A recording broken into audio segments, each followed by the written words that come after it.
ত্রয়োদশ জাতীয় নির্বাচন ঘিরে বিভিন্ন জায়গা থেকে বেসরকারি ফলাফল আসতে শুরু করেছে। সেই ফলাফলের অপেক্ষায় রয়েছেন জামাত, এনসিপি এবং বিএনপির নেতাকর্মীরা। নির্বাচন কমিশন থেকে নিউজ টেনের মাধ্যমে সরাসরি যুক্ত করেছি আমি নাইমুল ইসলাম। আমরা দেখেছি যে জামাত ইসলামীর সেক্রেটারি জেনারেল এটিএম তিনি এখানে এসেছেন। এছাড়া বিএনপির স্থায়ী কমিটির সদস্য শামসুজ্জামান দুদু এখানে উপস্থিত রয়েছেন। আমরা দেখেছি যে বেসরকারি ফলাফল কেন্দ্র করে ফল জানার জন্য নেতৃবৃন্দরা এই উপস্থিত হচ্ছেন। এছাড়া এনসিপির নির্বাচন পরিচালনা কমিটির মুখপাত্র সজীব আহমেদ তিনি এখানে উপস্থিত হয়েছেন। এছাড়াও বিশেষ নেতৃবৃন্দ আজকের এই নির্বাচন কমিশনের সামনে তারা অবস্থান করছেন। আসিফ মাহমুদ, সজীব ভুইয়া সহ বিএনপি এবং জামাতের নেতৃবৃন্দরা আজকের এই নির্বাচন কমিশনের সামনে তারা অবস্থান করছেন। নিউজ টেনের মাধ্যমে আপনাদেরকে সরাসরি যুক্ত করেছি। আমরা দেখতে পাচ্ছি যে বিভিন্ন জায়গা থেকে বেসরকারি যে ফলাফল সেটি আসতে শুরু করেছে। ঠিক এই জায়গা থেকে নির্বাচন কমিশনের রিটার্নিং অফিসার তিনি ফলাফল জানাবেন। এখানে অসংখ্য গণমাধ্যম কর্মী এবং আন্তর্জাতিক গণমাধ্যম কর্মীরা এই জায়গাটিতে তারা অবস্থান করছেন। এইখান থেকে যে আনুষ্ঠানিক যে ফলাফল সেটি এখান থেকে ঘোষণা করা হবে। এখানে অসংখ্য গণমাধ্যম কর্মী রয়েছেন। এছাড়া আন্তর্জাতিক গণমাধ্যমে এইখানে উপস্থিত রয়েছেন। আমরা দেখেছি যে বিএনপি এবং এনসিপির নেতৃবৃন্দ, জামাত ইসলামী নেতৃবৃন্দরা আজকের এখানে অবস্থান করছেন। এখান থেকে নির্বাচন কমিশন থেকে রিটার্নিং অফিসার ফলাফল প্রকাশ করবেন। আমরা এখন পর্যন্ত দেখতে পাচ্ছি যে দেশের বিভিন্ন জায়গা থেকে বেসরকারি যে ফলাফল সেটি আসতে শুরু করেছে। কিছুক্ষণ পর ঠিক এই জায়গা থেকে নির্বাচন কমিশনের রিটার্নিং অফিসার তিনি ফলাফল প্রকাশ করবেন। আপনারা নিউজ টেনের মাধ্যমে সরাসরি দেখতে পাচ্ছেন যে নির্বাচন কমিশনের সামনে বিভিন্ন নেতৃবৃন্দরা তারা এখানে আসছেন, অপেক্ষা করছেন। এছাড়া জাতীয় নাগরিক পার্টির নির্বাচন পরিচালনা কমিটির মুখপাত্র আসিফ মাহমুদ সজীব ভুইয়া তিনিও এখানে এসেছেন। এছাড়া আমরা দেখেছি যে জামাত, এনসিপি এবং বিএনপির নেতৃবৃন্দরা আজকের এই ফলাফলের অপেক্ষায় তারা এখানে বসে আছেন। নিউজ টেনের মাধ্যমে সরাসরি আমি নাইমুল ইসলাম আপনাদেরকে দেখানোর চেষ্টা করছি।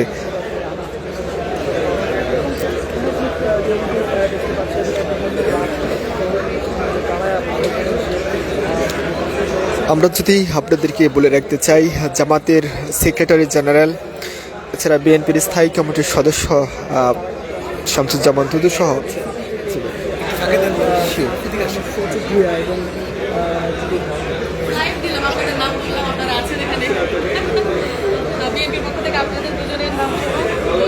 আমরা দেখেছি যে বিএনপির পক্ষ থেকেও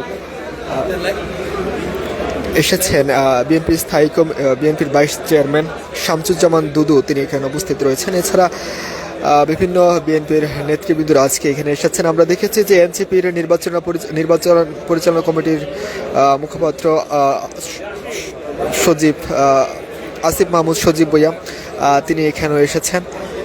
পুরো দেশ আজ অপেক্ষায় আছে এই নির্বাচন কমিশনের রিটার্নিং অফিসারের যে ফলাফলের নির্দেশনা দিবে তারই অপেক্ষায় আছে বিভিন্ন রাজনৈতিক দলের নেতারা তিনি সরাসরি তারা নির্বাচন কমিশনের সামনে এসেছেন।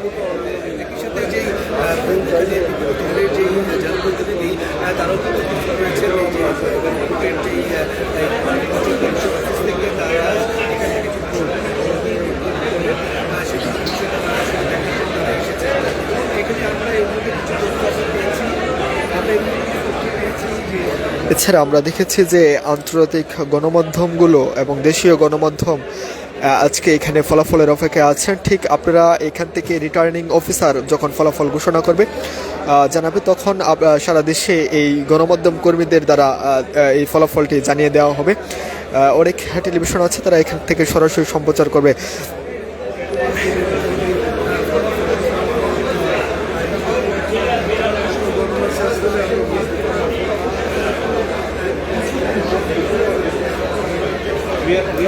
আমরা দেখেছি যে বিএনপির স্থায়ী কমিটির সদস্য শামসুজ্জামান দুদু সহ এবং তারা এখানে উপস্থিত রয়েছেন।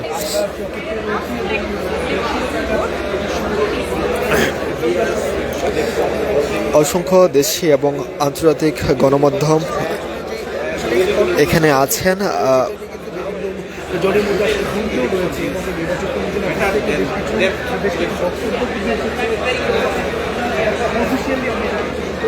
তারা এখান থেকে নির্বাচন কমিশনের যে রিটার্নিং অফিসার আছে, ফলাফল প্রকাশ করা হবে, সেখান থেকে যে গণমাধ্যম কর্মী যারা আছেন তারা এখান থেকে সেই ফল সারা দেশে তারা জানিয়ে দেবেন।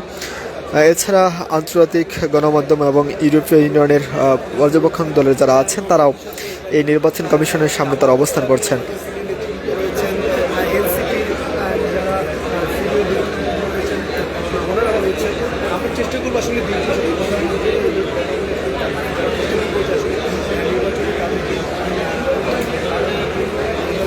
নিউজ টেনের মাধ্যমে আমি নাইমুল ইসলাম সরাসরি দেখানোর চেষ্টা করছি নির্বাচন কমিশন থেকে। এই পর্যন্ত আমরা দেখেছি যে সারা দেশে আজকে নির্বাচন অনুষ্ঠিত হয়েছে। বেসরকারি যে ফলাফল সেটি বিভিন্ন জায়গা থেকে দেখা যাচ্ছে এবং ভোট গণনা হচ্ছে। ত্রয়োদশ জাতীয় সংসদ নির্বাচন অনুষ্ঠিত হয়েছে। আজ দুপুর শেষ হয়েছে বিকেল 4:30। তারপর থেকে আমরা দেখেছি যে সারা দেশে যে কেন্দ্রগুলো রয়েছে সেখানে ভোট গণনা করা হচ্ছে। এছাড়া সকাল 7:30 থেকে যে নির্বাচন অনুষ্ঠিত হচ্ছে, সারাদিন নির্বাচন অনুষ্ঠিত হওয়ার পর এই নির্বাচন কমিশনের সামনে রিটার্নিং অফিসার সেই বেসরকারি যে ফলাফল সেটি তারা এখান থেকে ঘোষণা করবে। সেই ফলাফলের অপেক্ষায় রয়েছে যে রাজনৈতিক দলগুলো। যদি আপনাদেরকে আবারও জানিয়ে রাখতে চাই, বিএনপির ভাইস চেয়ারম্যান শামসুজ্জামান দুদু সহ এবং জামাতের ইসলামের সেক্রেটারি জেনারেল ATM এছাড়া বিভিন্ন নেতৃবৃন্দ আজকের এই জায়গাতে তারা এসেছেন। রিটার্নিং অফিসার যে ফলাফল প্রকাশ করবে সেটির মাধ্যমে গণমাধ্যম কর্মী এবং আন্তর্জাতিক গণমাধ্যম কর্মীরা তারা আছেন সেই ফলগুলো সারা দেশে পৌঁছে দেবেন এবং দেশেও সারা দেশের মানুষ জানতে পারবে ঠিক এই জায়গা থেকে। এখান থেকে খবর জানাচ্ছিলাম নিউজ টেনের মাধ্যমে আমি নাইমুল ইসলাম। পরবর্তী খবর পেতে নিউজ টেনের সাথেই থাকুন।